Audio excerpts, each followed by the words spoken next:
Isang mapagpalang araw po ng Miyerkules sa ating lahat ng minamahal na mga kaibigan. Welcome po tayong lahat dito sa 4Ps Discussions, kung saan we're all learning to pray, to prove, to practice, and proclaim kung ano po ang binamagit ng salita ng Diyos. At tayo po ngayon ay nagpatuloy sa ating pong pag-aaral. Ano po? At ang ating pong mga kasama pa rin ay nagpatuloy. Nandito si Pastor Ish at saka si Pastor Erniel. And of course, amin pong kinikilala lahat po ng mga viewers natin. Ano po? Tayo po ay napapanood dito po sa page ng 4Ps Discussions, Facebook page, ganoon din po sa YouTube channel na 4Ps Discussions din po ang pangalan. At tayo po ay naka-cross-post din po sa page po ng Mindoro Island Mission Media, then AWR Batangas, Southern Quezon 1 District, and AWR Southern Tagalog. So saan man po kayo nanonood dyan, ay kayo po ay wini-welcome po namin, at mangyari po kung inyo pong hindi po kalabisan, ay i-share nyo po ang link kung saan po kayo nanonood para marami po may kinabang na ating pag-aaralan na po. So ngayon po, ibigyan natin ng pagkakataon sa ating dalawang pastor na kasama para sa kanilang pagbati. Una natin si Pastor Ish and then si Pastor Erniel. Good evening po sa ating lahat mga kaibigan, at purihin ng Diyos na muling makasama dito sa ating 4Ps Discussions, at naway tayo'y tulungan ng banal na Espiritu at mapagpala sa pamagitan ng pag-aaral ng Sabbath School lesson. Magandang gabi po sa ating lahat, sa aming po mga taga-subaybay. Patuloy tayong mag-aral sama-sama mga kapatid, at patuloy nating pagbubulay-bulayan ang kabutihan ng Diyos. Nawa na kayo ay nasa maayos na kalagayan. Pagpalain tayong lahat. Ayan, maraming salamat mga pastor sa inyong pagbati. And by the way, if you want a copy po ng outline ng ating pag-aaral dito, nandiyan po ang link sa caption. At inyo lang po i-click, pupunta na po kayo sa website kung saan nyo po mata-download. So tayo po nagpapatuloy sa ating lesson, at ang patuloy pa rin natin binubuno ang Lessons of Faith from the book of Joshua. At ngayon po ay lesson 4, at ang title po nito ay ang tunggalian sa likod ng lahat ng tunggalian. So makikita po natin dito sa lesson na ito yung mga dapat natin i-consider, at maybe ito po yung magbibigay ng liwanag sa lahat po ng ating mga pinagdadaanan at the present time. So bago tayo magsimula, ay atin pong hilingan si Pastor Ish para sa pambungad na panalangin. Tayo po ay manalangin. Mahal naming Diyos, kami nagpapasalamat na sa gabi pong ito ay binigyan mo kami muli ng pagkakataon na mag-aral ng leksyon, at sa pamamagitan po ng banal na Espiritu, tulungan niyo po kaming maunawaan ang lahat ng mga bagay na dapat po naming maunawaan upang maging bahagi ng aming pang-araw-araw na pagsasanay ng aming pong pananampalataya. Patawarin kami, Ama, sa aming mga pagkukulang at pagkakasala, at tulungan kami na maalis ang lahat ng mga bagay na maaring humarang sa pagkaunawa namin ng iyong banal na salita. Salamat po sa iyo pong tulong, at salamat sa iyong pagpapatawad. Ito ang aming panalangin sa pangalan ni Jesus. Amen. Amen. Thank you, Pastor Ish, opening prayer. So, as an introduction, ang tunggalian sa likod ng lahat ng tunggalian. Again, if you want a copy of the outline, just click the link dyan po sa caption, at mapupunta na po kayo kung saan nyo po yung mata-download. So, ang atin pong talatang sauluhin o susing talata para sa lesson 4 ay sa Joshua chapter 10 verse 14. Ang sabi po dito, at hindi nagkaroon ng araw na gaya niyon o bago noon o pagkatapos noon na ang Panginoon ay nakinig sa tinig ng isang tao, sapagkat ipinapakipaglaban ng Panginoon ng Israel. By the way, yung background po nitong verse na ito ay yung time na may hinahabol ang bansang Israel. May kalaban sila noon, and then nag-pray si Joshua na, Panginoon, patigilin niyo po yung araw. Araw, tumigil ka. And then tumigil ang araw hanggang sa maubos nila yung kalaban ng Israel during that time. So, pinakang highlight po dito ay hindi talaga yung dahil nag-pray si Joshua, kundi kasama ng Israel ang Panginoon na lumalaban. So ito po yung pinakang isa sa mga ipapakita po ng ating lesson for this week, kung paano ang Diyos ay isang mandirigma at kung paano po siya lumalaban para sa kanyang bayan. So ang aklat po ni Josue ay ito po yung naglalaman ng mga digmaan. Alam naman pag binasa po natin na meron pong direktang pakikilahok po ang Diyos na nagiging dahilan upang ito po ay ituring na banal na digmaan. Ito rin po ay maaaring magdulot ng pagkabahala sa pagtatanong tungkol sa likas ng katangian ng Diyos, which is na-encounter ko po yan dati nung ako po ay nagsisimula pa lang din sa pagpapastor, na sinasabi na kung ang Diyos ay pag-ibig, bakit inalaw po niya na magkaroon ng ganon, ng mga labanan, ng mga digmaan. So dito sa lesson po na ito, mababalanse po natin yung kung ano po yung nasa isip ng Panginoon kung bakit niya ito inalaw.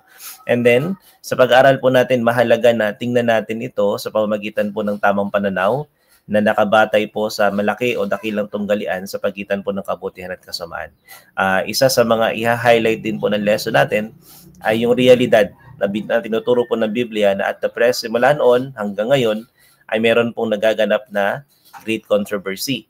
At ang dakilang tunggalian po ay nagbibigay sa atin ng lente upang, pag sinabing lente, yung parang microscope or something, o yung visual, upang maunawaan po natin yung paikilahok po ng Diyos sa digmaan at ang kanyang layunin sa likod po ng mga ito. So sa pamamagitan ng pananaw na ito, mas maunawaan natin ang aklat ni Josue at ang kasulatan po sa kabuuan. So narito po yung 4 P's ng ating lesson for this week. Number 1 po is pinagmulan ng tunggalian sa lahat ng tunggalian. Number 2, pinuno ng hukbo ng Diyos sa lahat ng tunggalian. Number 3, paikipaglaban ng Diyos para sa kanyang hukbo. At number 4, pinakamabuting paikipaglaban kasama ang Diyos. So ngayon po, ibigin natin ang point number 1 para kay Pastor Ish, pinagmulan ng tunggalian sa lahat ng tunggalian. Pastor? Sige po. Ayan. So dito sa point number 1 ay tumutukoy po ito sa great controversy. Ano po? Ito ay patungkol sa pinagmulan ng tunggalian sa lahat ng tunggalian. Tingnan natin ang mga talatang naka-ugnay dito sa puntong ito. Ito ay mula sa Apokalipsis 12, mga talatang 7 hanggang 9. At nagkaroon ng pagbabaka sa langit si Miguel at ang kanyang mga anghel ay nakipagbaka sa dragon at ang dragon at ang kanyang mga anghel ay nakipagbaka. At hindi sila nanganalo ni nasumpungan paman ang kanilang dako sa langit at inihagis ang malaking dragon, ang matandang ahas na tinatawag na Diablo at Satanas, ang dumadaya sa buong sanlibutan. Siya ay inihagis sa lupa at ang kaniyang mga anghel ay inihagis na kasama niya. So, ito mga kapatid ang kauna-unahang tunggalian. Ito ang pinagmula ng lahat ng tunggalian na magkaroon ng pagbabaka sa langit. Ito ay ang rebellion na pinangunahan ni Satanas, ang tinatawag ditong dragon sa Apokalipsis 12. Mga talatang 7 hanggang 9. Sila ay nakipagbaka laban kay Miguel at sa kanyang mga anghel. Ang buong langit ay nahati sa dalawang grupo. Si Miguel, kasama ang kanyang mga anghel, ay nakipagbaka sa dragon at sa kanyang mga anghel. At sa pagbabakang ito ay hindi nanalo o hindi man lang nanalo kahit sa anumang banda itong si dragon at kasama ang kanyang mga anghel.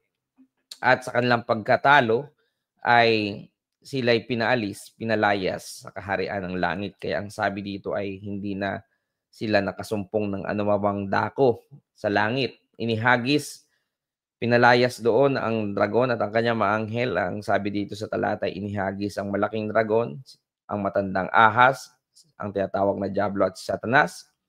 Siyang dumadaya sa buong sanlibutan. Inihagis siya sa lupa at ang kanyang mga anghel inihagis na kasama niya. So, kung bakit mayroong mga tunggalian o mga pagbabaka, anumang klase ng pagbabaka iyan, lalo't higit ang pagbabaka laban sa ng mabuti laban sa masama.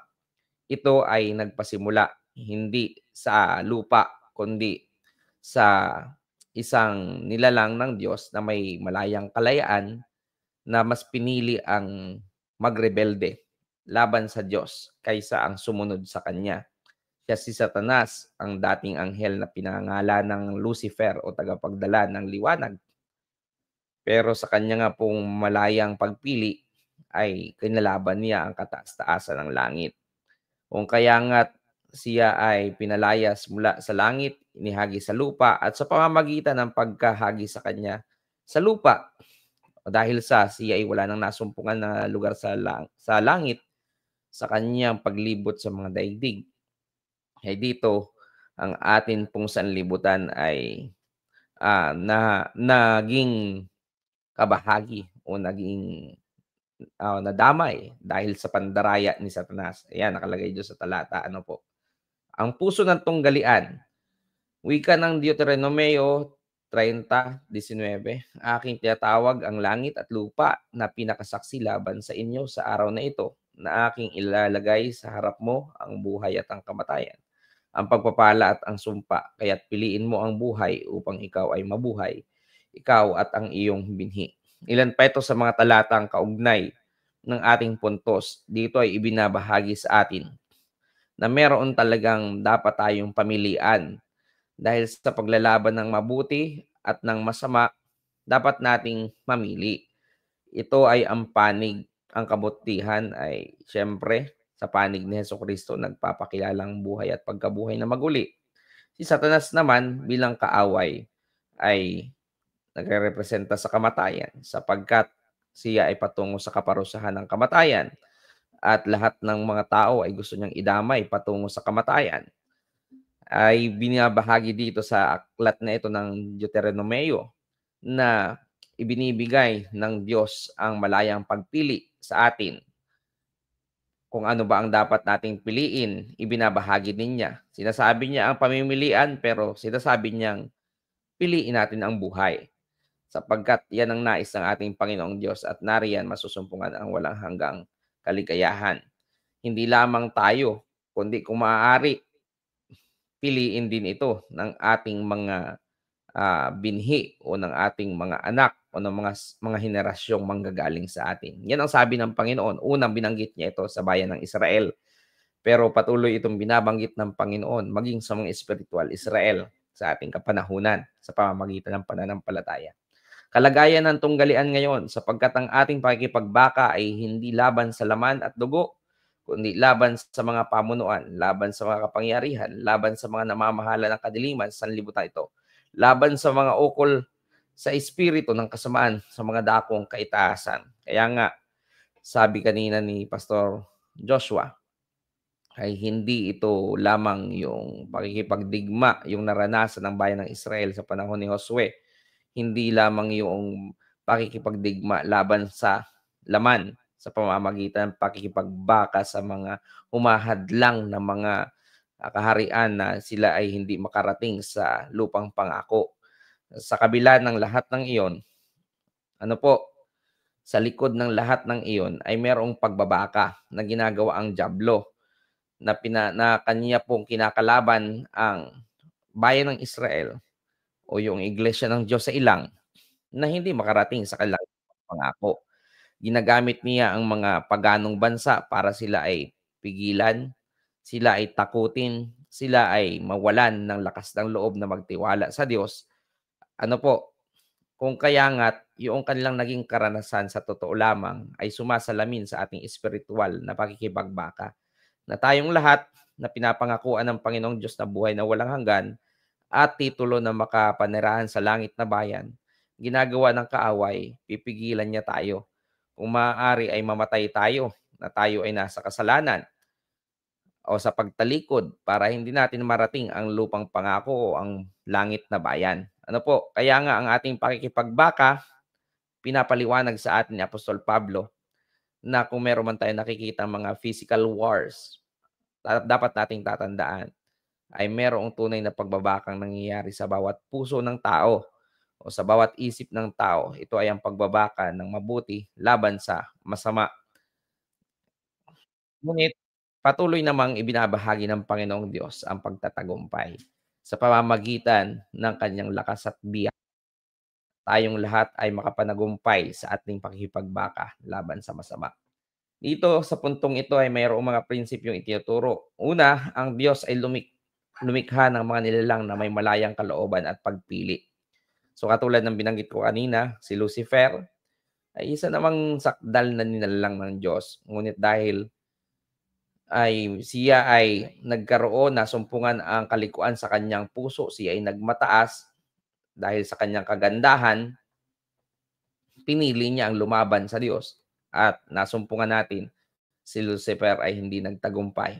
At sa krus ng Kalbaryo, itinuldukan ng Panginoong Hesukristo ang kanyang paghahari na talagang ibig sabihin decisive ang victory ng Panginoong Hesukristo na hindi mapipigilan ang pagdating ng araw na si Satanas ay malilipol kasama ng kanyang mga anghel, pati na rin ng mga tao na pumanig sa kanya. Ang digmaan sa langit ay nagdulot ng kasalanan at pagdurusa sa mundo.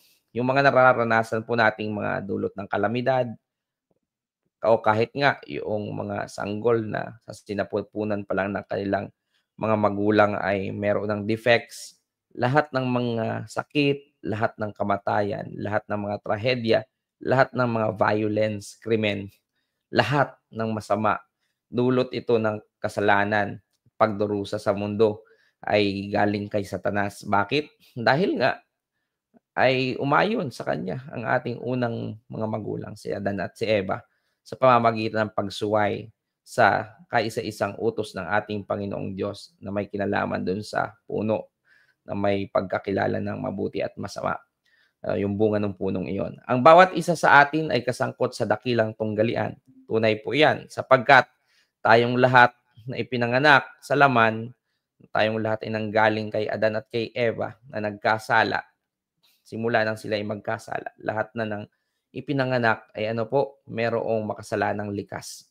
Na tayong lahat, mga kapatid ko na naninirahan dito sa sanlibutan na pinaghaharian ng kasalanan, ay bukod sa ating makasalanang likas ay pinanganak pa tayo sa isang lugar na kung saan ay puno ng kasalanan. Kaya nga po ay sangkot tayo sa dakilang tunggalian. Pero hindi naman ibig sabihin na tayo ipinanganak na merong makasalanang likas at sa sanlibutang makasalanan. Hindi naman ibig sabihin ay nawala na ang ating pong kalayaang pagpili. Yung pagpili natin na malaya. Dahil bawat tao ay meron pa rin nanatiling sense of morality sa atin, mga kapatid. Lalo tigit sa pagdadala ng mabuting balita, nabubuksan ang isip ng tao. Lalo tigit sa nangyayaring literal na labanan. At mas lalo pa siyang napapagpili o nabibigyan ng pagkakataon na makapili kung kaninong side siya papanig. So bawat isa po sa atin ay sangkot. Bawat isa na mayroong pag-iisip, may mabuting pag-iisip, sangkot sa mga bagay na ito upang tayong lahat ay makapili kung kanino tayo papanig. Ang pagtatagumpay sa digmaan ay nakasalalay sa panig at pamamaraan lamang ng Diyos. Siyempre, kung tayo po ay papanig sa nagtagumpay na si Jesucristo na deklarado ng panalo, ay hindi tayo magiging wala sa panahon na siya ay maggawad din ng tagumpay sa mga nakianib sa kanya. Si Jesucristo ay tumanggap na ng kapangyarihan ng langit at ng lupa nang siya ay magtagumpay sa krus ng Kalbaryo at sa kanyang pagkabuhay na maguli sa pag-akyat niya sa langit ay ipinagkaloob sa kanya ang buong otoridad. Lahat ng mga papanig sa kanya ay magtatagumpay. Yan po ang hindi maiiwasang pangyayaring darating sa hinaharap kong kaya nga lahat ng mga nakay Kristo ay magtatagumpay laban sa kasalanan at sa kamatayan, laban kay Satanas. Ang pagtatagumpay sa digmaan na ito ay nakasalalay kay Kristo na ating pinapanigan at hindi din ito nakasalalay sa paraan na alam natin. Merong isang paraan lamang, merong isang daan lamang para tayo ay magtagumpay. At ipinapakilala ni Jesucristo, I am the way. Diba? Siya ang paraang iyon. Siya ang daan na iyon. Walang iba na sukat natin ikaliligtas kundi sa pangalan lamang ng Panginoong Jesucristo sa pamamagitan ng pananampalataya sa kanyang sakripisyo, sa kanyang buhay, kamatayan, pagkabuhay na maguli at sa kanyang pamamagitan sa langit. So tayong lahat mga mahal na mga kapatid ay binibigyan ng kaisipan ng unang puntos na ito na ang mga nangyayari sa ating pong paligid, mga nakikita natin, naririnig, lahat ng iyan ay merong pangyayari sa likod ng lahat ng mga bagay na iyan. Ang pagbabaka ng mabuti at ng masama. Yan, diniklara na si Jesucristo ay panalo, mga mahal na mga kapatid. sa tunggaliang ito. Pero yung individual na mga wars sa ating mga puso at isip ay patuloy na nangyayari. At si Kristo ay panalo na, pero yung pagpili natin nagaganap pa rin. Kaya nga po, mayroong pagkakataon na sa atin ay hindi magwagi ang Panginoong Hesukristo kung hindi natin pipiliin. Pero kung pipiliin natin mula ngayon hanggang sa kanyang pagparito, tiyak na tayo ay nasa panig ng panalo. Salamat po at yun lamang patungkol sa punto na unang punto. Thank you, Pastor Ish, sa pag-share ng unang point ng ating pong lesson. At nakita po natin doon, mga minamahal na mga kapatid, yung pinagmulan, yung nangyayari ngayon, at kung ano po ang kahihinatnan po ng tunggalian na ito. So, nakita rin po natin dito at ini-highlight po ni Pastor Ish na meron lamang isang paraan ng Diyos na tayo po ay magtatagumpay dito at yun po ay si Kristo. Ano po? So, ngayon po para po sa discussion, ito po yung ating question. Sa nagaganap na labanan sa pagitan ng mabuti at masama, paano mo pinapanatili sa bawat araw na ikaw ay nasa panig ng Panginoon?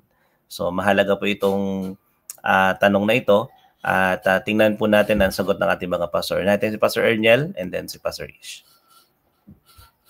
Ayan. Salamat po, Pastor. Napakaganda po ng tanong, mga kapatid, no? Sa ating pong sarili, no? Pagbubulay-bulayan natin. Nakita ko po dito, no, na bagaman mahirap kapag tiningnan po natin ang labanan, kasi tayo po yung utak natin ng battleground, mga kapatid. Tayo yung ginawang battleground ng kaaway. So napakahirap, no? Pag inisip natin na ay, bahagi pala ako diyan. So paano natin mapapanatili, mga kapatid, na tayo ay nasa panig ng Panginoon? Sa akin po, sa ganang akin, mga kapatid, pananampalataya at pagsasabuhay, dalawang bagay na napakahalaga na dapat sa araw-araw nating buhay, mga kapatid, wag nating alisin sa isipan po natin na tayo po ay umiiral at nakakaranas ng pagtatagumpay dahil sa Diyos. No. Tayo ay umiiral at nakakaranas ng pagtatagumpay dahil sa Diyos. So kailangan po lagi nating ilagay sa puso't isip natin na pumanig sa Kanya. No? Isa rin po yan sa tinuturo po ng ating pong stewardship. Unahin natin lagi ang Diyos sa lahat ng desisyon o pagpapasya, sa lahat ng ating pong ginagawa, sa lahat ng ating pong panukala. Unahin natin ang Diyos. Sa ganung paraan, mga kapatid, mananatili tayong nasa panig ng ating Diyos. At sa atin po, abot kamay natin ang pagtatagumpay. Yan lang po, mga kapatid. Thank you, Pastor Erniel. Pakinggan natin si Pastor Ish. Sa akin po ay dahil nga ito ay tanong ng pananatili. Ito yung ibig sabihin yung abiding in Christ. Kinakailangan na tayo ay laging konektado sa Panginoon. Sa pamamagitan ng pagiging konektado natin sa ating Panginoon, napapanatili natin na tayo nasa sphere ng kanyang influence. At kapag tayo ay nasa sphere ng kanyang influence, nasa atin din yung protection ng Panginoong Diyos sa pakikipagbaka sa laban sa masama, ay nagtatagumpay tayo kasi kasama natin ang Panginoong Hesukristo. Kapag tayo ay humiwalay kay Hesukristo, ang totoo, Pastor Diyos, ay kapag humiwalay lamang tayo kay Kristo, doon tayo natatalo ng kaaway. Kasi wala namang ibang paraan na tayo ay matalo ng kaaway. Kung paano walang ibang paraan na tayo ay manalo sa pamamagitan ni Kristo lamang, ay mayroong lamang isang paraan din para tayo ay matalo. Humiwalay tayo kay Kristo. Consciously, tayo ay napapahiwalay kay Kristo, o kaya naman ay ignorantly tayo napapahiwalay kay Kristo kasi hindi natin alam na yung ating ginagawa ay kasalanan pala. Kung kaya nga dapat panatilihin natin konektado sa Kanya dahil by and by, ipinapakita ng Panginoong Hesukristo yung ating mga pagkakasala upang ating mapaglabanan.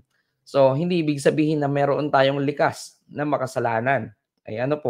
Ay automatic na gagawa tayo ng pagkakasala. Hindi. Yun ay sa pamamagitan lamang ng ating pong paghiwalay kay Hesukristo. Lalo na tayong mga Kristiyano, nakakaalam ng mabuti at masama. Pag humiwalay tayo kay Hesukristo, talagang tayo itatalunin. Gagapiin talaga tayo ng kaaway. Kaya nga po, para mapalakas ang ating pong mga spiritual na pananampalataya sa ating Panginoong Hesukristo. Ang payo ng banal na kasulatan ay be constantly filled with the Holy Spirit.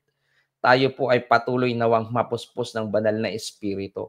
At yun ay sa pamamagitan ng pagpapakumbaba sa harapan ng ating Panginoong Diyos, pagpapahinuhod sa kaniyang kapangyarihan, at sa praktikal po na pagsasanay. Yan po yung ating pong mapagpakumbabang pananalangin. At yan po yung bukas puso nating handa laging tumanggap ng aral mula sa mga salita ng Diyos.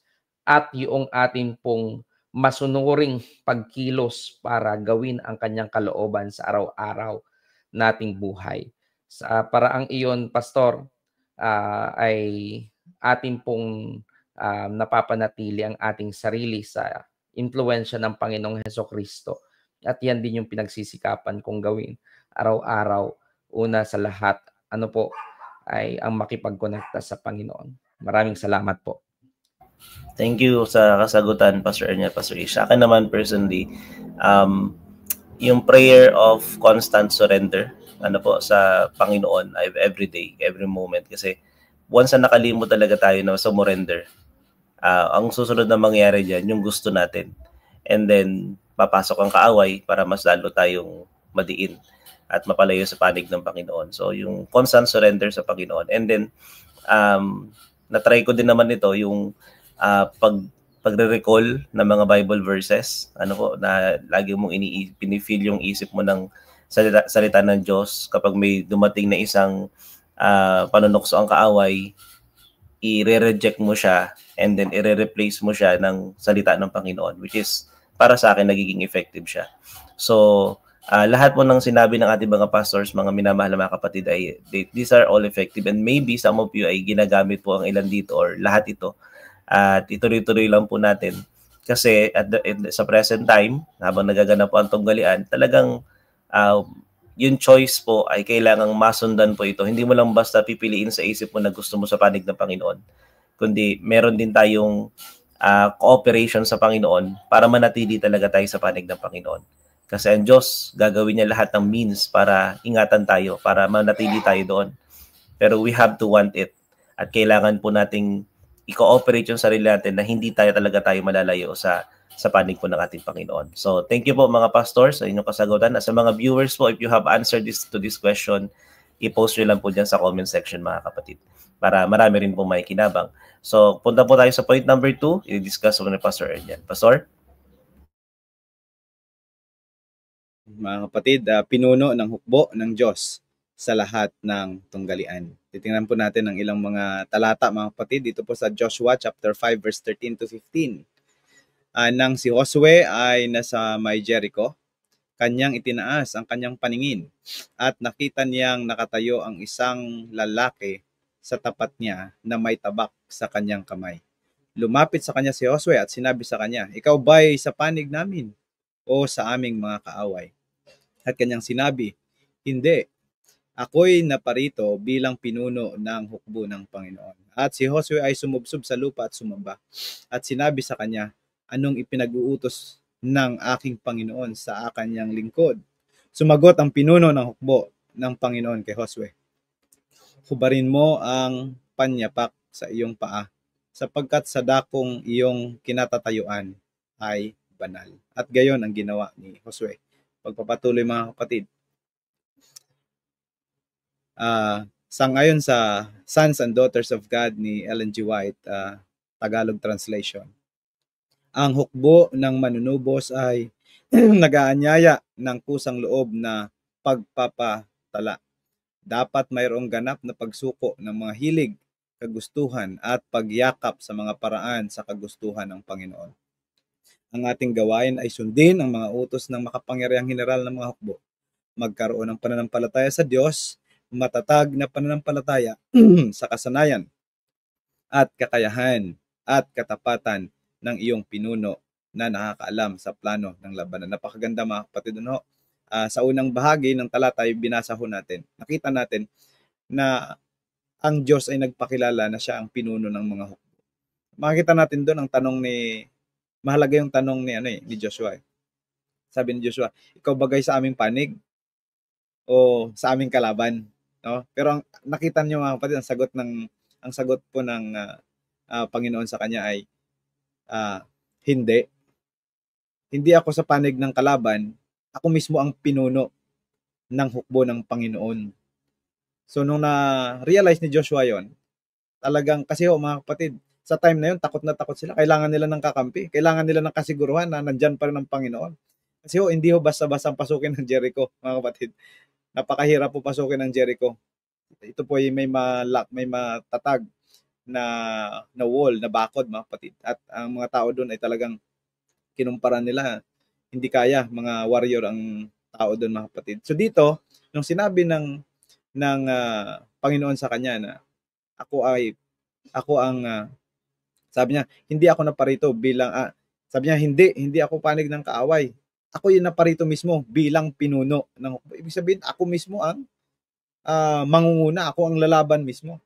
No, pag nang narinig yun ni Joshua, mga kapatid, makita natin talagang sumamba siya, sumubsob siya sa lupa, sumamba siya. At tinanong niya, anong ipinag-uutos mo sa inyong lingkod, Panginoon? Alam niyo ang sagot, mga kapatid. Hindi sinabi ng Panginoon na, sige, lumaban ka at ako'y nasa likod mo lang. Hindi, mga kapatid. Ang sabi lang ay, hubarin mo ang iyong panyapak. So kung magtataka tayo, bakit yun yung tugon, mga kapatid? Bakit hindi siya binigyan ng instruction na hasain mo na yung espada, magpakatatag kayo, sugurin nyo na. Hindi ho ganun, mga kapatid. Ang sabi ho, hubarin mo ang pangyapak sa iyong paa, sapagkat ang iyong dakong kinatatayan ay banal.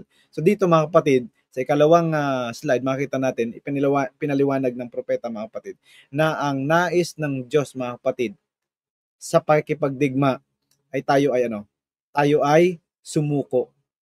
Isuko natin sa Kanya ang buong pananampalataya, ang buong pagkatao natin. Isuko natin ang kabuuan na meron tayo sa Kanya, mga kapatid, sapagkat ang laban na ito ay hindi natin laban.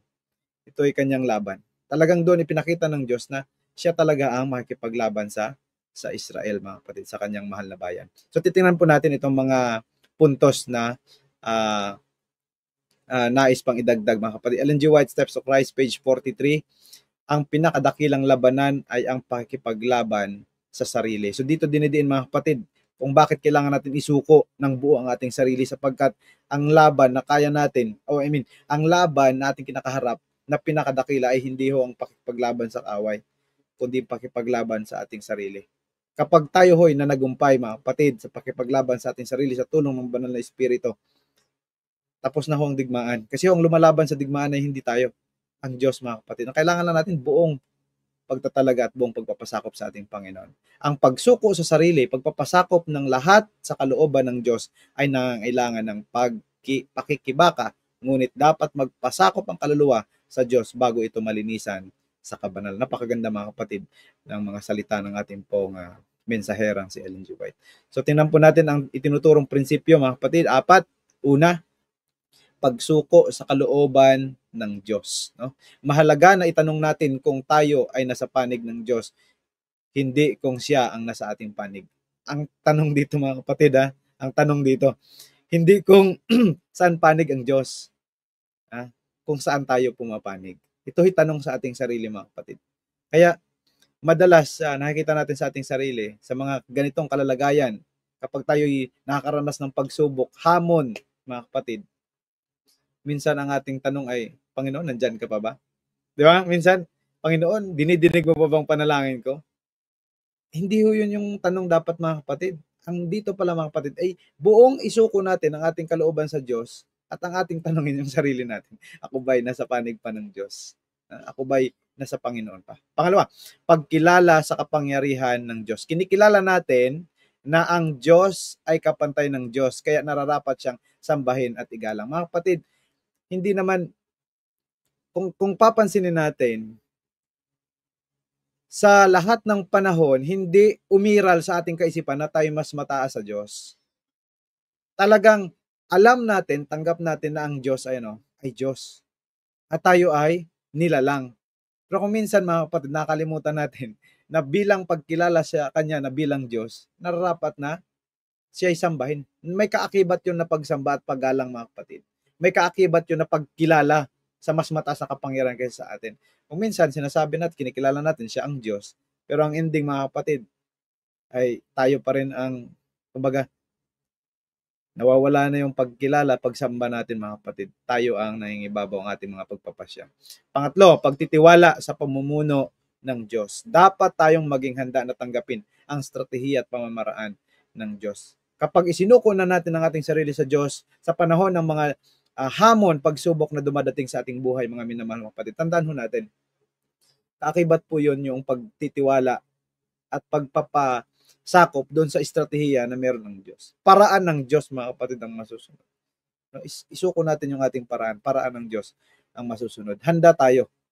Dapat ay handa tayo na tanggapin yung paraan ng Diyos. At panghuli, kapanatagan sa pamamagitan ng Diyos. Napakaganda nito mga kapatid. Ang kaalaman na ang Diyos ay kumikilos upang ipagtanggol ang kanyang bayan ay nagbibigay sa atin ng kapanatagan. Wag natin kakalimutan ito mga minamahal mga kapatid. Hindi tayo mapapanatag hanggat hindi natin to naaalala o hindi natin to isinasa puso. Tandaan po natin mga kapatid, kapag isinuko na natin ang lahat sa ating Panginoon, maging panatag tayo. Yun yung bunga ng pananampalataya, kapanatagan mga kapatid, na ang Diyos ay makikipaglaban para sa atin at tayo ay magtatagumpay dahil sa Kanya. Pagpalain tayo. Maraming salamat Pastor Erniel sa point number 2. Ano po, napakaganda na magkaroon tayo ng assurance lagi na sa lahat ng laban, ang Diyos ang pinuno po natin. Ano po, ang sabi nga ni Pastor Ish kanina, ang assurance ng victory sa laban ng ito ay ang Panginoon talaga. Amen. At kung tayo bilang mga nilalang ay lagi nating maalala na sa lahat ng ating hinaharap, ano po, ay Diyos ay nasa palig natin, Diyos ang nangunguna sa atin. Wala tayong dahilan para po matakot. Ano po? Kailangan lang po natin matutunan yung binanggit ni Pastor Erniel kanina na sumuko. Ano po? Gusto ko yung mga points na yun nandito.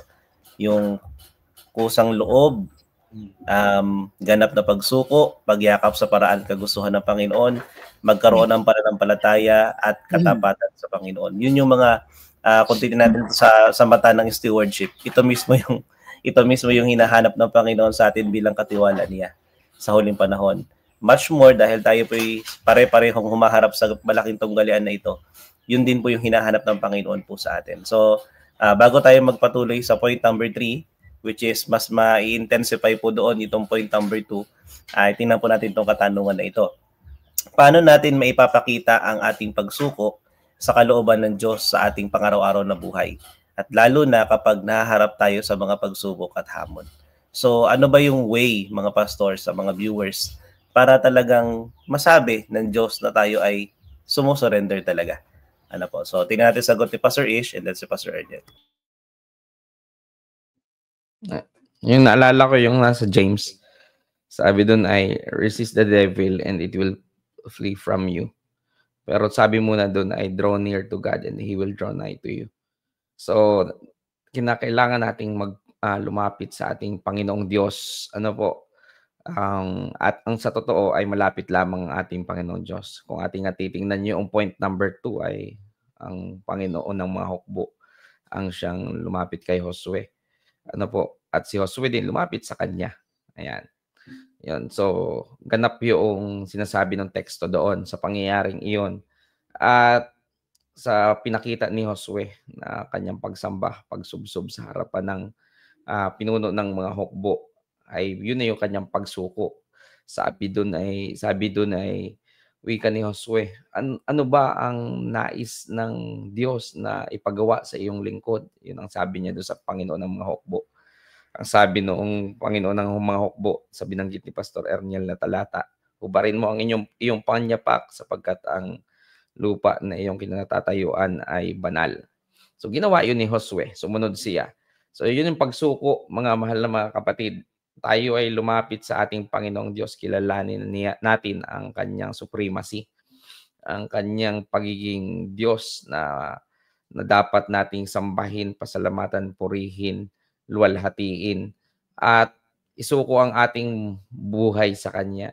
Kapag tayo nasa harapan ng pagsubok, ay huwag nating kalilimutan na meron tayong Diyos. Napakahalaga noong bagay na huwag nating makalimutan siya. Kasi kapag nakalimutan natin siya, ay yung diskarte talaga natin ang mangyayari. Yung alam natin, yung Parang minsan yung ating alam ay nakabase nga sa ating experience, sa ating mga kinagawian kahit na mali, ano po, o sa mga norms ng society. Pero kapag nanatili sa ating isip na meron tayong Diyos, tapos alam natin na ang Diyos ay meron siyang kalooban para sa atin, tapos nare-remind tayo ng kanyang mga salitang ating pinag-aralan, mga kapatid, ano po, ay mapapanatili natin ang ating pagsuko. Ibig sabihin nun ay katulad ng sa panahon nila Joshua, ay the battle belongs to the Lord. Di ba? Yung araw-araw na kapag naharap tayo sa mga pagsubok ay ating kilalanin na ang labanan ay sa Panginoon at gagawin lamang natin kung ano yung kanyang sinabi na dapat nating gawin, mga kapatid, ano po, ay nananatili tayo sa constant na surrender.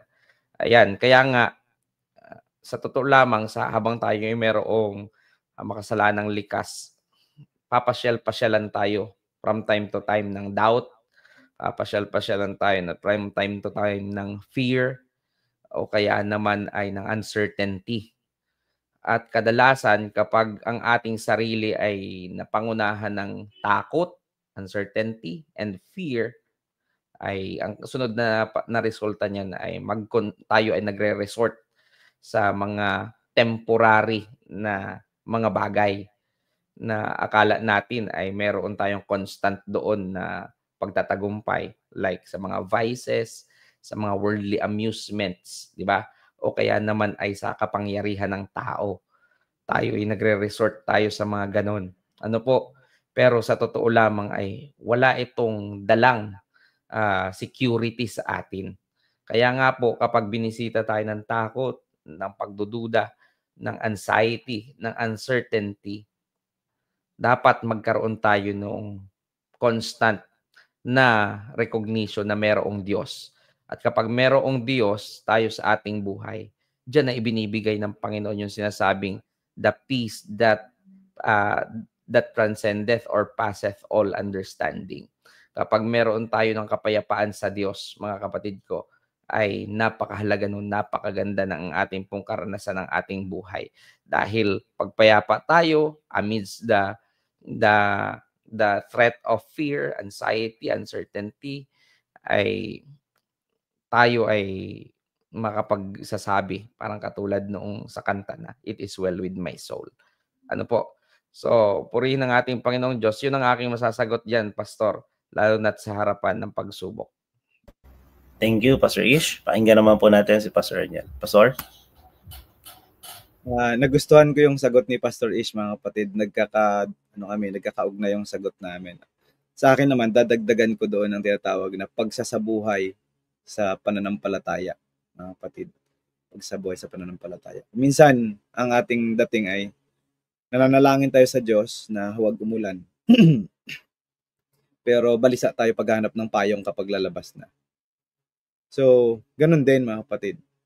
Kailangan makita ng Diyos sa atin kung talagang nananampalataya tayo. Kasi mga kapatid, kapag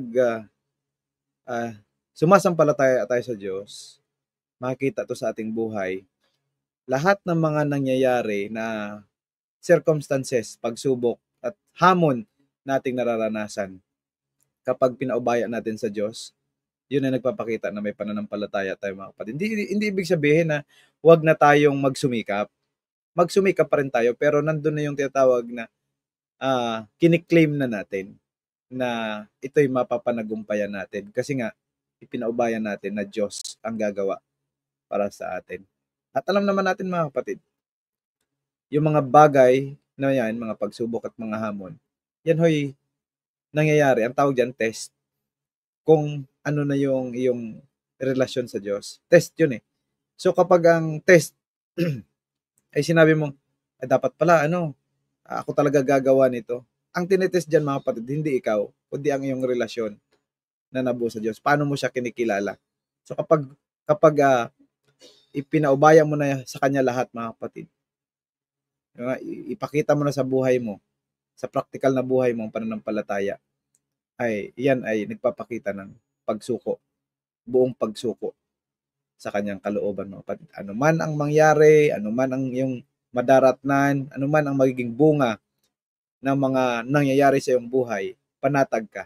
Kasi nga isinuko mo ng buo sa Diyos sa magitan ng pagsasabuhay ng pananampalataya. So yun po mga kapatid, maraming salamat po. Thank you, Pastor Arniel, Pastor Isha, inyong kasagutan. Sa akin naman personally, yung na-experience and tinuro rin ng Panginoon sa akin in a hard way na natutunan ko, ay yung para sa akin yung pagsuko ay naipapakita ko sa Panginoon kapag hindi ko siya pinapangunahan sa mga paraan niya. And nandun yung consultation, Panginoon, anong gusto niyong gawin ko ngayong araw na ito? Panginoon, nandito yung problema na to, ano pang gusto niyong gawin ko? At sumasagot ang Diyos through the Word of God. Pag nagbasa ka ng Bible, may sagot ang Panginoon kung ano yung dapat na hakbang na gagawin mo na hindi lalayo sa kanyang pamamaraan. Another thing na natutunan ko din po is yung you are doing what you can. Ano po? Na hindi talaga makaka-connect ang kaaway sa iyo. Let's say for example sa Facebook, ano po. So alam niyo naman ang trend ng Facebook ngayon, laging lalabas din yung mga reels na di ba mayroong option diyan na lalagay mo ay pag nakita mo yung ganitong video, lagay mo ay interested or not interested. Pag alam mo na yan ay hindi talaga makakatulong sa'yo spiritually, ilalagay mo not interested. So sabihin ng Facebook, hindi mo na makikita yung ganitong mga klase ng mga videos. So what I want to say is, nandun yung tulong ng Panginoon sa atin. Pero with our cooperation sa Panginoon, ihanda rin natin yung sarili natin na talagang susuko tayo sa Panginoon at hindi magiging mahirap sa ating sumuko sa Panginoon. Kasi kapag ginawa natin yung isang point na, Panginoon, gusto ko nang iwanan nito, gusto ko nang sumuko sa ganito, ayoko nang panoorin yung ganito, hindi mo naman binura, ay di wala din. Hindi mo naman inalis yung connection mo doon, wala din. So, do your means. Para sa akin, personally, gawin yung magagawa para yung atin pong pagsuko sa Panginoon ay talaga magiging posible sa tulong ng Panginoon. So, ngayon po ay sa point number 3 tayo. I-share po ito sa atin ni Pastor Ish. Pastor? Dako po tayo sa pangatlong puntos, pakikipaglaban ng Diyos para sa kanyang hukbo. Ayan. So, narito po ang mga talatang kaugnay sa puntos na ito. Orihinal na plano ng Diyos para sa Israel sa pakikipaglaban. May plano ang Diyos sa kanilang pakikipaglaban at narito ang kanyang pagsasaysay ng kanyang kalooban sa panahon ng pakikipagdigma ng mga Israel. Sinabi ng Diyos sa bayan, by the way, ito po ay paglulukbak natin sa Exodus chapter 14, kung saan ay nandun pa sila sa paglisan sa bayan ng Egypt. At sinabi ni Moises sa bayan, huwag kayong matakot, tumigil kayo at tingnan ninyo ang pagliligtas ng Panginoon na gagawin sa inyo ngayon. Sapagkat ang mga Ehipsyo na inyong nakikita ngayon ay hindi na ninyo uli makikita magpakailanman. Ipakikipaglaban kayo ng Panginoon at kayo'y tatahimik. So dito, yung mga words na mayroong emphasis ay huwag matakot, manatili, tumigil. Ayan. At pagmasdan na lamang ang pagliligtas ng Panginoong Diyos na gagawin sa kanyang bayan. So nakita po natin, indeed, the battle belongs to the Lord, sa Diyos. Ang pakikipagbaka, siya ang makikipaglaban para sa kanyang bayan, mga kapatid.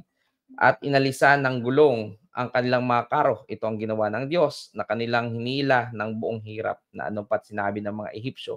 Tumakas tayo sa harap ng Israel sapagkat ipinakikipaglaban sila ng Panginoon sa mga Ehipsyo. Na-recognize ng mga paganong Ehipsyo na hindi Israel ang nakikipagbaka sa kanila. Ang totoo ay nakita nila na ang Diyos ang tunay na nakikipagbaka sa kanila. Ito yung mga natural naman itong mga kadahilanan na wala ng gulong. Pero napansin nila, something is extraordinary here. Kasi lahat ng karo ay nawala ng gulong, ay hindi kayang gawin ng tao yun, at hindi lamang yun ay circumstantial, kundi yun ay providential, divinely, galing sa ating Panginoong Diyos. Kaya nung ma-recognize nila, ay nagsitaka sila. At alam naman natin sa araw na iyon na naigang ating Panginoong Diyos, laban sa kaaway, kung kaya nga't pinuri siya ng bayan ng Israel, sila ay nagkantahan, di ba? at sila'y nagpuri sa Panginoon. Yan yung karanasan at mayroong tinatawag na Song of Moses. Paraan sana ng Diyos sa lupang pangako sa pamamagitan ng pakikipagdigma, kundi sa pamamagitan ng pagpapasakop at lubos na pagsunod sa kanyang mga utos. Wow! The Signs of the Times, ito ay September 2, 1880. Hindi na sila dapat makipaglaban, ano? Sundin lamang nila kung ano ang gagawin ng Panginoong Diyos. In fact, puro gano'n naman yung mga pangyayari sa kanilang pagsunod. Katulad nung kay Gideon, sinabi lamang ng Panginoon, sumugod kayo. Walang dalang itak, walang dalang palakol o kung ano. Magdala lamang kayo ng sulo, tapos mga palayok. Di ba? Ay nung ginawa nila yon, ang tingin noong mga Midianites ay merong isang hukbo na paparating, ano, 'di ba? Gumugulong, meron silang napanaginipan ng mga gumugulong na sa kanilang kampo at ang Panginoong Diyos ang siyang gumawa ng kaparaanan. Sabi ng Story of Redemption, page 134, kung hindi nagreklamo ang mga anak ni Israel laban sa Panginoon, hindi sana pinahintulutan ng Diyos na makipagdigma ang kanilang mga kaaway laban sa kanila. Wow! Ganda, no? So, they learned the hard way dahil sa pagsuway sa Panginoon sa kanilang katigasan ng ulo. Meron namang easy way, di ba? Ngayon, sabi ko nga, katulad lagi ko binabanggit, ako'y working student, bumili ako ng sardinas, pilit kong binubuksan gamit ng kutsilyo. Yung lata, nung aking nabuksan na, nakita ko sa ilalim, easy open pala. So, yung pala hihilain mo na lang. Di ba? So, may mga taong ang mas gusto nila na magpakahirap ay dahil nadaya ng tinatawag na tawag dito panandali ang aliw dulot ng sanlibutan. Ay, nadaya eh. Akala ay okay na yon, yun pala hindi magtatagal. Ganyan ang pandaraya ni Satanas, di ba? Lalo na yung mga tukso na may kinalaman sa tukso na dulot ng laman. Sabi po dito ay kung hindi nagreklamo ang mga anak ng Israel, hindi sana nila pinahintulutan. Ayun. Ganun po ang karanasan ng bayan ng Israel. Ano ang ibig sabihin ng gumagawang pananampalataya? Ayan. Pero sa kabila ng lahat ng yun, hindi nagsuko ang Panginoon sa lahat. Hindi sumuko ang Panginoon. Talagang kahit hard way ang gusto nyo, sige, pwede naman kayong matuto gamit niyan, pero may mga consequences yan. Sabi ng Panginoon, anong ibig sabihin ng gumagawang pananampalataya? Kaya't ang pananampalataya na nag-iisa, kung ito ay walang mga gawa, ay patay. Nakikita mo na ang pananampalataya ay gumagawang kalakip ng kanyang mga gawa. At ang pananampalataya ay naging ganap sa pamamagitan ng mga gawa. Yan. Ano po? So, pananampalatayang gumagawa. Ayan. Yan ang gumagawa kasama kalakip ng kanyang mga gawa. Di ba? Kadalasan ng ating paliwanag lamang ay ang pananampalataya nagre-resulta sa mabuting gawa. Pero sabi din dito ni Santiago, yung pananampalataya gumagawa kalakip ng kanyang mga gawa. Ayan. So, sabi po dito ay magtiwala ka sa Panginoon, gumawa ka ng kabutihan upang ikaw ay makapanirahan sa lupain at magtamasa ng katiwasayan.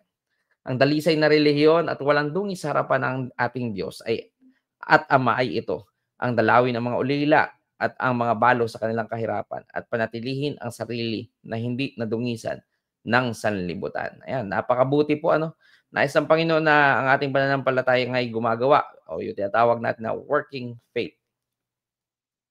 Yan, talagang ito yung dulot ng biyaya ng ating Panginoong Diyos.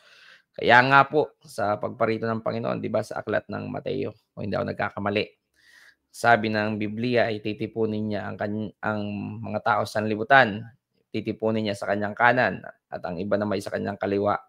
Sa panahong iyon ay ang tanong lamang ng Panginoong Jesucristo o sa panahong iyon, ang pagsusulit ay patungkol sa ikaw ba ay nagpakain, ikaw ba ay nagdamit sa mga hubad, ikaw ba ay dumalaw sa mga ulila o sa mga bilanggo.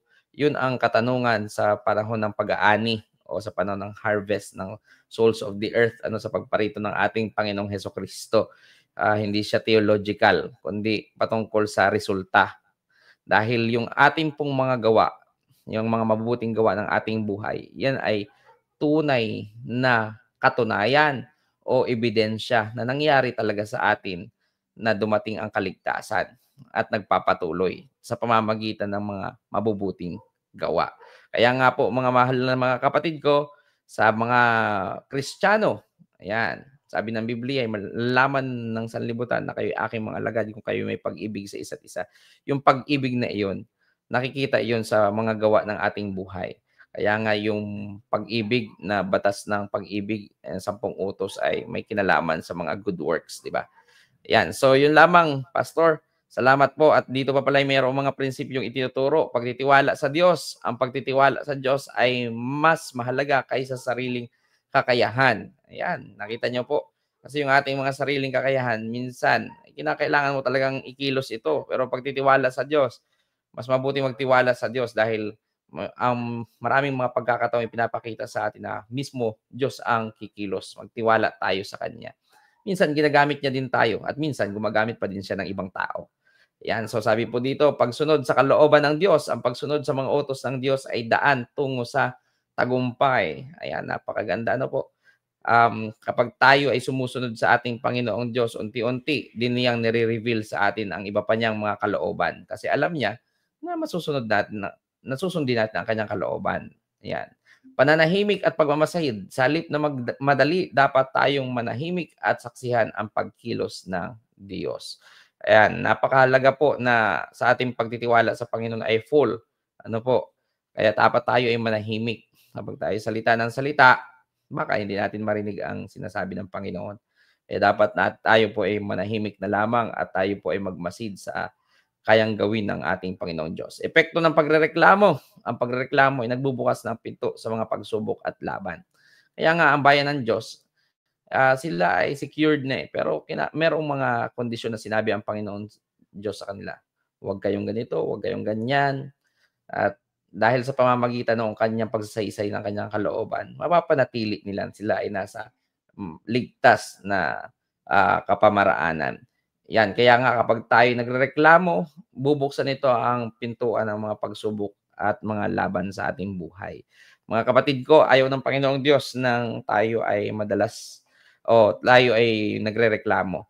Dahil sa pagrereklamo, ang sunod na diyan ay ang doubt at ang hindi pagtitiwala sa kakayanan ng ating Panginoong Diyos. So dito sa pakikipaglaban ng Diyos para sa kanyang hukbo, huwag natin pong iisipin. Kapag meron po tayong mga pagsubok sa ating buhay, huwag po natin iisipin na iniwan tayo ng Diyos. Huwag po natin iisipin na tayo lamang ang lumalaban. Ang totoo po, mas malaki po ang ginagampanan ng pakikipaglaban ng Panginoong Diyos. Pero nais ng Panginoong Diyos na ipakita natin may pananampalataya tayo sa Kanya.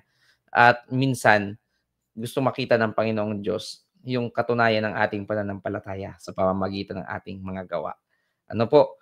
Para tayo po ay patuloy na nasa panig ng ating Panginoong Diyos at nagtatagumpay, hayaan po natin ang Panginoong Diyos ang siyang manguna sa ating buhay. Magtiwala tayo ng lubos sa Kanya. At kung ano man po ang nakikita natin na dapat natin gawin, gawin po natin. At sa pamamagitan nito ay ipagkakalob sa atin ang pagtatagumpay ng ating Panginoong Diyos. Maraming salamat.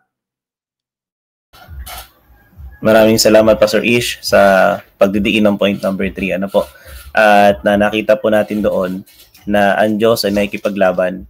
At nagtataka siguro yung ating mga viewers bakit biglang nasama dito yung pananampalatayang gumagawa. Kasi po mga kapatid, ano po, next year naman ni Pastor Ish, gusto ko lang pong i-compliment yung sinabi niya na may mga tao po kasi nag-iisip na dahil, sige, bahala na si Lord, di maghihintay na lang ako, wala akong gagawin. Ano ho? So, hindi po yun yung faith na sinasabi dito. And then, meron namang iba na, sige, ako yung nanampalataya sa Panginoon, dahil mahirap yung sitwasyon ko ngayon, ay di, gagawa muna ako ng isang bagay, maintindihan naman kasi ako ng Panginoon, ipagkakalob naman ng Diyos yung pangangailangan ko. Hindi po ganun, mga kapatid. Yung faith na sinasabi po dito, which is yung tinuturo niya sa Israel by essence, na hindi, pansinin po ninyo, lumabas sila ng Egypt, wala silang dalang itaak, wala silang dalang sibat, o anumang gamit na pandigma. Kasi ang hinahanap lang ng Panginoon sa kanila, yung faith na gumagawa, sang-ayon sa paraan ng Diyos para sa kanila. So, hindi na sana sila lalaban, Diyos ang lalaban sa kanila. Imagine mo yun, kumbaga sa view ng isang laro, Pastor Ernel, Pastor Ish, di ba? Naglalakad lang sila, tapos lahat ng kalaban nila humahawi. Ganun lang yung gusto ng Panginoon na mangyari sana sa kanila. Pero dahil sila nga ay nagkulang sa pananampalataya din at pinili nila yung sarili nilang paraan. At sabi niya, sige, gusto nyo dyan eh. O di... Pero ang maganda po dito, ang nakikita ko dito, kahit na yun yung pinili ng bayan ng Israel, at sometimes in our generation, ganun din ang ginagawa natin. Ang Diyos ay binabalik pa rin tayo sa original plan. Napapansin niyo po yun? Binabalik tayo sa original plan na magtiwala ka lang sa akin, anak, umasa ka lang sa akin. And then habang nananampalataya ka sa akin at umaasa ka sa mga gagawin ko para sa iyo, gawin mo rin naman yung inaasahan kong gagawin mo. Ano po yun? Maging bahagi tayo ng gawain ng Panginoon. May mga tao po kasi na nanampalataya silang tutulungan sila ng Panginoon, pero pinapabayaan naman yung paglilingkod. Ano po? Minsan, sumasama din ang loob sa Panginoon, ay saka na ako babalik kapag okay na yung kalagayan namin. Hindi po ganun, mga kapatid. Yung inaasahan ng Diyos sa pananampalatayang gumagawa po sa atin, ayun pong tuloy-tuloy pa rin tayo na tayo gumagawa sa gawain, hindi natin pinapabayaan yung ating misyon para sa Panginoon kahit na tayo po may mga pinagdadaanan sa buhay. Yun po yung pananampalatayang gumagawa. Hindi po siya nakafocus sa pagpapaganda lang ng kalagayan ng buhay natin. Ano po, minsan yun yung tinuturo ng kaaway sa atin. God can give us ng magandang kalagayan sa buhay. Pero hindi po yun lahat ng punto ng buhay po natin. Tayo po ay nandito sa mundong ito ngayon because we have a mission na gagampanan po natin, especially sa mga tao na katanggap ng katotohanan. So kung tayo po ay dumadaan sa pagsubok ng buhay, nakikipaglaban ang Diyos sa atin, yes. Pero wag nating papabayaan din yung ating role para sa Panginoon. Ano po? So tayo po yung magpapatuloy sa ating question. At kung merong gustong idagdag si Pastor Erniel, ay pwede rin po niyang isama dito mamaya. So ang tanong natin dito ay paano natin may iwasan ang pagrereklamo? Sa halip ay mapalakas ang ating tiwala sa Diyos sa gitna ng mga pagsubok na ating kinakaharap ngayon. Ayan. So mahalaga po ito kasi practical part na po ito ng ating lesson. Pastor Erniel and then si Pastor Ish.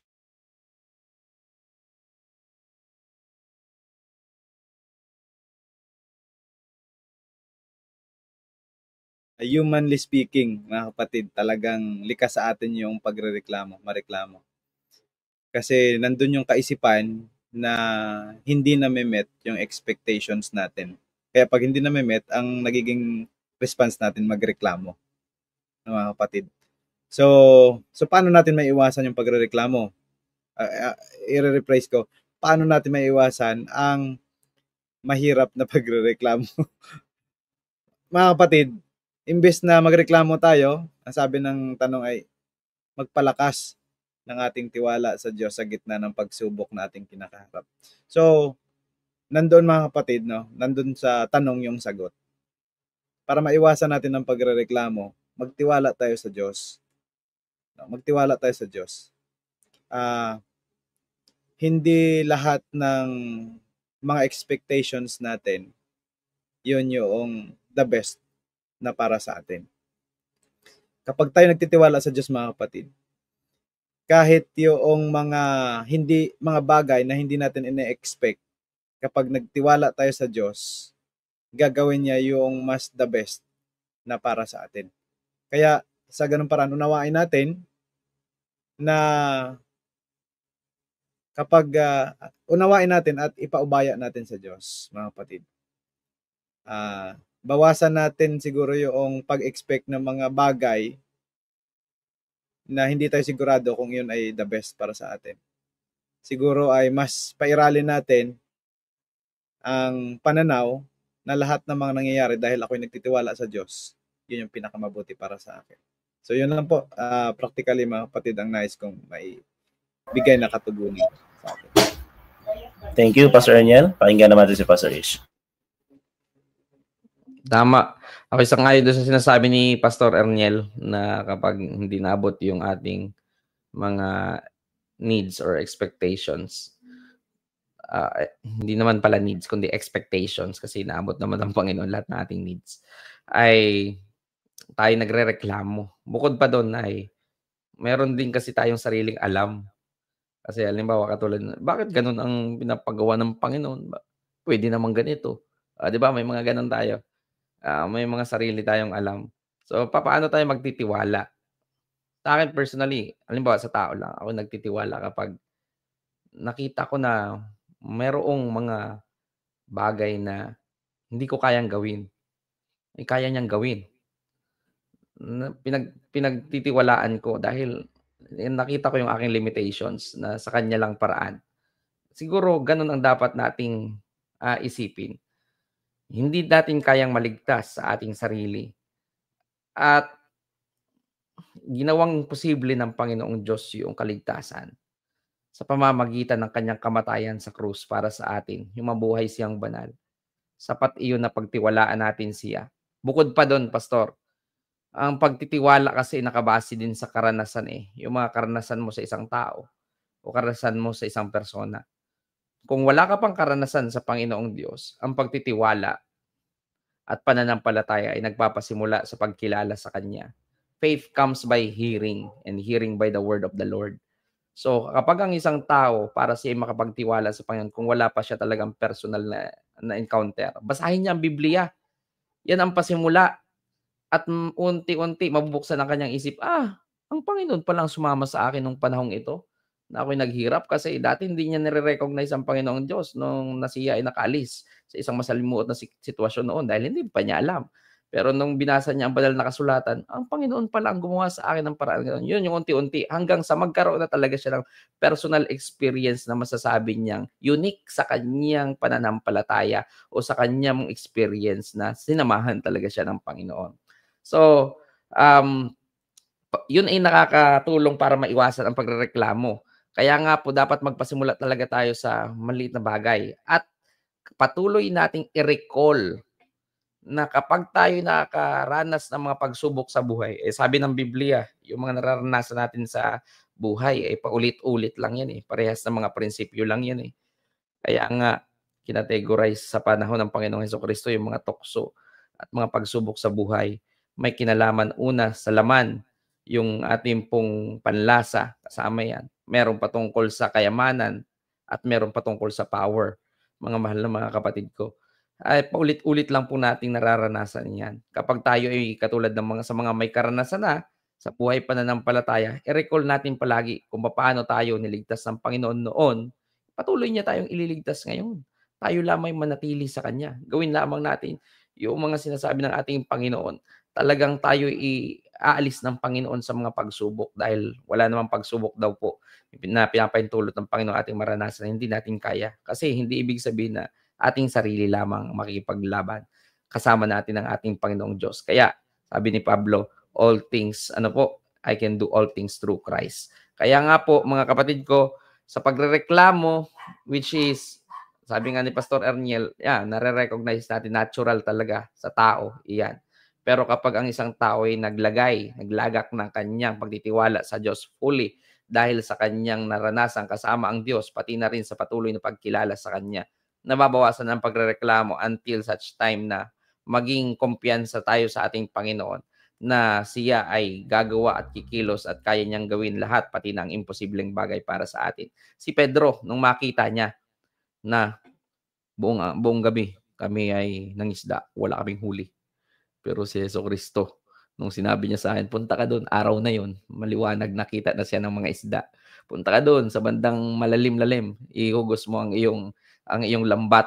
Abay, ang mga isda ay pumunta lahat ang mga isda ay pumunta hanggang sa magkasira-sira at kailangan niya mga kasama. Alam niyo doon sa dulo, sabi niya iniwan niya yung huli. Pumunta siya sa harap ng Panginoon at siya ay lumuhod, nagpatirapat. Ang sabi, hindi ako karapat dapat. Lumayo ka sa akin, ako isang makasalanan. Di ba? So nakita po natin, initially may reklamo si Pedro Pero nung sumunod siya at naranasan niya ang kabutihan ng Panginoon at nakita niya, hindi ko kaya yun Sa tagal ko nang nangingisda, hindi ko kaya yun. Pero dahil sa nakita niya, kaya ng Panginoon, imposible, ay ginawa niyang posible. Ay nagpatira pa siya sa Panginoon at mula noon, sinabi ng Panginoon, ngayon, kayo may mangingisda, pero hindi na isda, tao ng inyong ipamamamalakaya. Yun lamang. Maraming salamat, Pastor Josh. Maraming salamat, mga pastor, sa mga kasagutan ko sa mga tanong. Naalala ko nung kayo po nasasalita, yung Isaiah 55 verses 8 to 9. Yung sabi dun ay, for my ways are higher than your ways, and my thoughts are higher than your thoughts.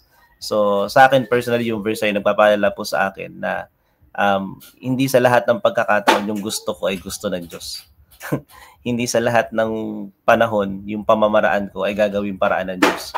Sometimes, yung gagawin po niya ay mas higit pa sa gusto kong mangyari. So, kapag dumarating ako sa point na nagrereklamo ako sa Panginoon or sa mga sitwasyon na nangyari sa buhay ko, nagkakaroon po ako ng nadadivert yung aking kaisipan na yon sa pagtitiwala kasi nare-realize ko, ayaw nga pala, hindi nga pala yung gusto ko yun talaga masusunod kasi may sariling paraan ng Diyos para sa akin. So, pag naalala ko yon, nare-recall ko din yung mga ginawa ng Panginoon na paraan sa buhay ko. And then, nag-i-increase yung tiwala. Ano po? So, yun po yung ang paniniwala ko doon, galing po yan sa Panginoon. Yun ay inspiration ng Holy Spirit. Kasi napakadaling magreklamo sa Diyos, sa totoo lang. Napakadali talaga. Kapag pupunta tayo sa side na yun, papasok sa yung negative thinking, yung mga pagda-doubt sa mga pwedeng gawin ng Panginoon, o may Diyos ba talaga, sometimes napaisip yun ng Panginoon, ng kaaway. So, yun yung isang bagay na pwede pa natin panghawakan sa Panginoon. Kapag dumarating na po yung pagrereklamo sa isip po natin, lagi natin tatandaan na mas higit ang paraan ng Diyos kaysa sa paraan po natin. At alalahanin po natin yung mga paraan ng Diyos na ginawa sa buhay natin, kung paano tayo nakalabas sa problema, sa mga pagsubok sa buhay, kung paano natin nalutas yung isang pagsubok na hindi mo sukat akalaing malalampasan mo pero nakalampas ka dahil sa Panginoon po yun. Ano po? So, thank you mga pastors at sa ating po mga viewers. Ngayon po ay punta tayo sa point number 4. I-discuss po ni Pastor Ernyan. Pastor? Pinakamabuting pakikipaglaban kasama ang Diyos. So may mga talata po ulit atin pong babalangkasin mga kapatid. Ang una po dito ay dito po sa unang bahagi mga kapatid, pangalawang pagpipilian subalit hindi kalooban. Kumbaga second option mga kapatid, pero hindi yun yung kalooban. Dahil sa kawalan ng tiwala ng Israel, pinahintulutan ng Diyos na makipaglaban sila. Ngunit ito ay isang pangalawang pinakamabuting pagpipilian lamang kumpara sa kanyang orihinal na plano na sila ipagtanggol niya ng walang laban. So napakaganda pala ng plano ng Diyos mga kapatid. Lalaban, ipapanalo sila ng Diyos na hindi sila dadaan sa pagkipaglaban. Kumbaga walang kahirap-hirap sana ang panukala ng Diyos para sa kanila. Ang mga pahayag ni Exodus 17:3 and Exodus 7:3, 7-13 at Josue 6:15-20 nagpapakita na ang pakikipaglaban ay resulta ng pagdududa at kawalan ng tiwala ng Diyos. So doon pinakita at pinahayag mga kapatid kung ano ang lagay ng Israel nung time na yon. Sila ho ay nawawalan o nagkakulang sa tinatawag na pagtitiwala sa Diyos. Kasi ang gusto ng Diyos, lumaban mismo ang Diyos, sila ay walang gagawin, mananalo sila. Pero sila ay pinili ang makipaglaban. So, salungat o hindi sang-ayon sa gusto ng Diyos, tinawag siyang option number 2, hindi siya yung kalooban ng Diyos. So, yun pala mga kapatid ay dahilan nagpapakita na sila ay nawala o kulang ang tiwala sa Diyos. Ang Diyos ay bumaba sa antas kung saan naroroon ang kanyang bayan. Patuloy na tinatawag sila pabalik sa pinakamabuting plano, ganap at walang pag-aalinlangan na pagtitiwala sa pagkilos ng Diyos. Ito yung gusto mangyari ng Diyos mga kapatid. Magkaroon sila ng pagtitiwala, magkaroon sila ng walang pag-aalinlangan at kanilang isusuko at titingnan, ipabaya ang pagkilos ng Diyos mga kapatid. Ito yung pinakamabuting plano ng Diyos. At makikita natin dito mga kapatid na mismo ay talagang ang Diyos natin mapagkumbaba, pinipili niya yung reconciliation, ayusin yung relasyon, talagang stoop down humbly mga kapatid para lang abutin yung kanyang bayan na sabi nating lumilihis sa kanyang panukala. Next.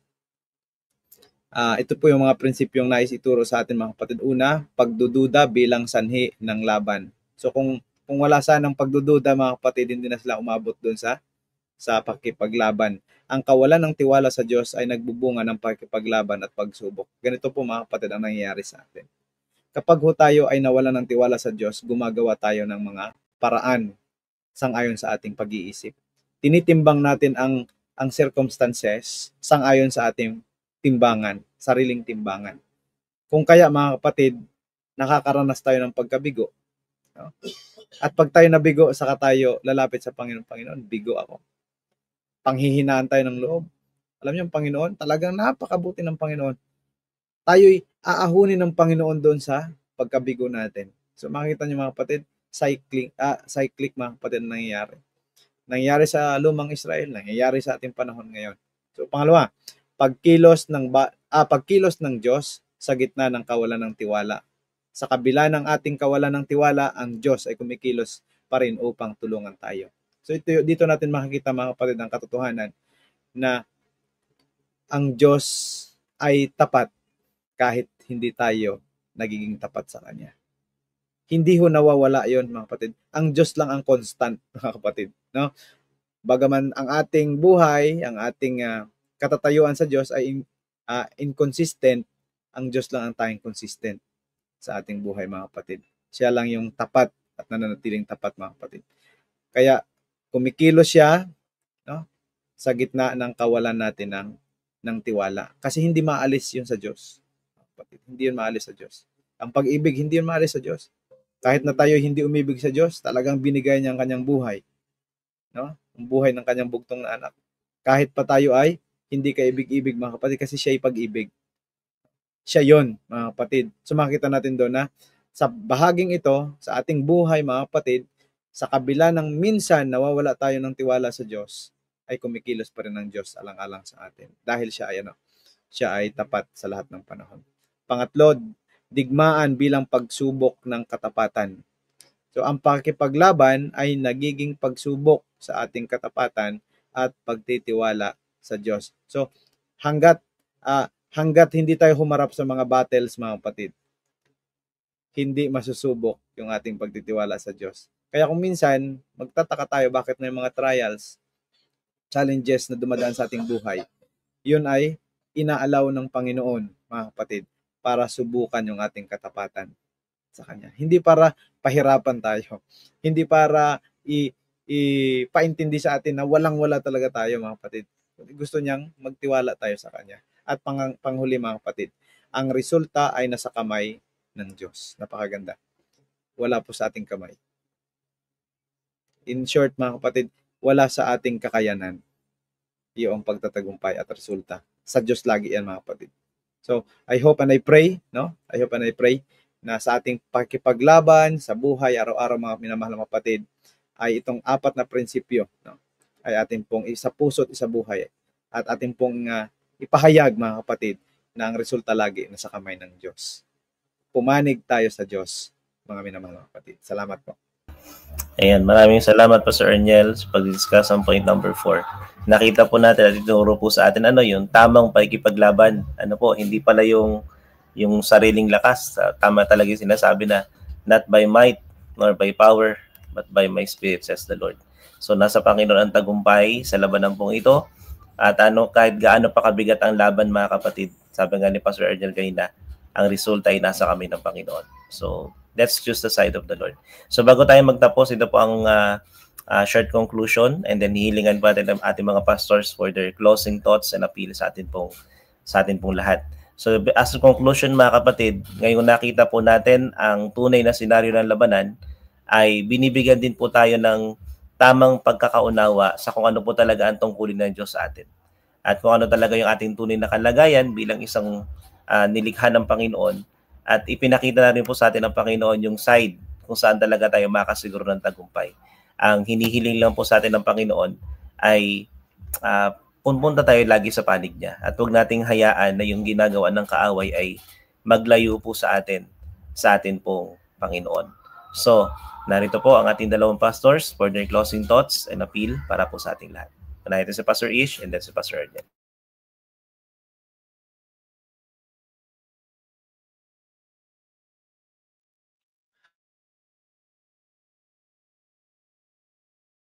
Ayan. So, bilang kung na-recall yung isang awit natin, di ba? Yung, I will sing unto the Lord, for He has triumphed gloriously. Di ba meron tayong kanta na ganyan? Napatungkol yun sa pakikibagbaka. Marami ding text sa Bible na nagsasabing, the Lord is my strength, my salvation. Whom shall I fear? The Lord is my shield and buckler. Nakalagay doon. Maraming mga teksto. At kadalasan, lalo na sa Psalms, gumagamit yung mga verses na mayroong mga imagery ng mga, kung hindi man of war, ay yung mga tools for war, di ba? Para ihalin tulad na ganun ang ating Panginoon. So tatandaan natin mga kapatid na kung patungkol sa digmaan o anumang klase ng digmaan, lalo na yung pakikipagbaka natin laban sa masama, tatandaan natin that God is an expert of war. God is a man of war. And the Lord will be exalted. Talagang mananalo at mananaig ang ating Panginoong Diyos. Kinakailangan nating magtiwala sa Kanya. Ang pagtitiwala na kung ating pong titignan pabalik, nagpasimula sa simula pa lamang na ng kasalanan, ang Panginoong Diyos ay nagdeklara na ng pagwawagi. Ano po, dapat ating pong tignan mula noon hanggang ngayon at maging hanggang sa dulo ang pagwawagi ng ating Panginoong Diyos sa ating pong buhay. Napakamapandaya po ng sanlibutan. Dapat natin pong tignan ang lahat ng mga bagay with spiritual eyes. Kasi kadalasan kapag tayo po ay superficial ang ating pong pagtingin, ay natin pong naitutuon ang ating atensyon sa mga physical na mga bagay, material, pati na rin minsan tao ang ating kinakalaban. Pero tatandaan natin na ang pakikipagbaka na ito nga ay merong nangyayari sa kabila ng lahat ng ito. Sa pamamagitan ng pakikipagbaka natin sa masama, dapat natin pong laging ilagay sa ating isip na ang Diyos ay nakikipagtulungan sa atin. Meron siyang malaking ginagampanan at maipagwawagi din niya ang ating pong kaluluwa kung patuloy nating hinahayaan siya, malaya natin siyang pinahintulutan na patuloy na isagawa yung kanyang sinimulan sa ating mga buhay. So, tandaan natin mga mahal na mga kapatid, sa panig ng Panginoong Diyos, di ba? Ay tayo ay hindi matatalo. Katulad ng awit, the Lord is my captain, I shall not be moved. Thank you po. Para sa konklusyon, mahal na mga kaibigan po namin, iba-iba man po ang bigat at tindi ng digmaan natin pong kinakaharap. At anuman po ang digmaan ay yung kinakaharap sa kasalukuyan, ay lagi niyo pong unawain na ang Diyos ang nakikipaglaban para sa atin at sa iyo. Buong puso nating italaga ang ating sarili, ipasakop natin sa Panginoon ang ating sarili. Buong puso tayong magtiwala sa Kanya, mga kapatid. Ang resulta ng laban na ito ay nasa Kanyang kamay na. Ang ating pong gagawin, mga kapatid, ay sundin ng buong sikap ang Kanyang kalooban at sundin ng buong sikap ang Kanyang mga iniuutos sa ating lahat, mga kapatid. Huwag nating isipin ang pagtatagumpay ay kakayanin natin dahil nasa kamay ng Diyos ang pagtatagumpay. So I hope and I pray na managumpay ka, kapatid, kaibigan, sa battle na kinakaharap mo sa ngayon dahil buong-buo mo itong isusuko sa kamay ng ating Diyos. Pagpalain tayong lahat, mga minamahal mga kapatid. Amen. Thank you, Pastor Ish, Pastor Erniel, sa inyong time, sa inyong appeal. Bago po tayo magtapos, tapusin po natin ating pag-aaral ito sa panalangin. Tayo po mag-pray. Kapag mahal po na yung Panginoon, salamat po sa lesson 4 na inire-remind niyo po sa amin, Panginoon, na kami ay nasa labanan. At bagaman kami ay nasa malaking tunggalyan na ito, kami po ay binigyan niyo ng assurance na kayo ang aming tagumpay, Panginoon. Kayo ang may hawak ng lahat ng resulta at kayo, O dakilang Diyos, ang kasiguruhan gaano man kabigat ang mga pagsubok na ibibigay ng kaaway po sa amin. Tulungan lamang kami, Ama, na kagaya po ng inyong itinuturo sa Israel. Matutunan po namin, Panginoon, magtiwala sa inyo, na magpasakop sa inyo ng buong buo at alisin sa aming mga sarili ang pagdududa at pagrereklamo. Nang sa ganun, Panginoon, kami po ay mararanasan ang inyong original na plano sa labanang ito, na kami ay mananatili lamang at amin pong pagmamasdan kung paano kayo lalaban para sa amin, Panginoon. Idinadalangin po namin, Ama, ang mga viewers po namin. Alam po ninyo kanilang mga pinagdadaanan sa buhay. Panginoon, ipakita niyo po sa kanila ng inyong pamamaraan ay masigit kaysa sa aming mga pamamaraan. At ang kanilang mga problema ay inyo na pong nilulutas sa unang araw pa lamang na kayo po nanalangin sa inyo, Panginoon. Hindi nadalangin ko rin po, Ama, na sa paglipas po ng mga araw, na umasok po kami sa iba yung pagtatapat sa inyo, na bagaman kami po ay may mga pagsubok sa buhay, kami po ay hindi mawawala sa paglilingkod sa inyong banal na gawain. Salamat, Panginoon, sa pagdinig sa mga panalangin. Kalaki po ng pagpapatawad sa mga pagkukulang at pagkakasala sa pangalan ni Jesus. Amen. So once again, maraming salamat mga kapatid sa inyong pagsama. Magkita-kita po tayo sa Lesson 5 next week. So sumayin niyo po ang biyaya at kapangyarihan ng Panginoon at ganoon din po patuloy po tayong pagpapalain. So dito po nagtatapos ang ating pag-aaral.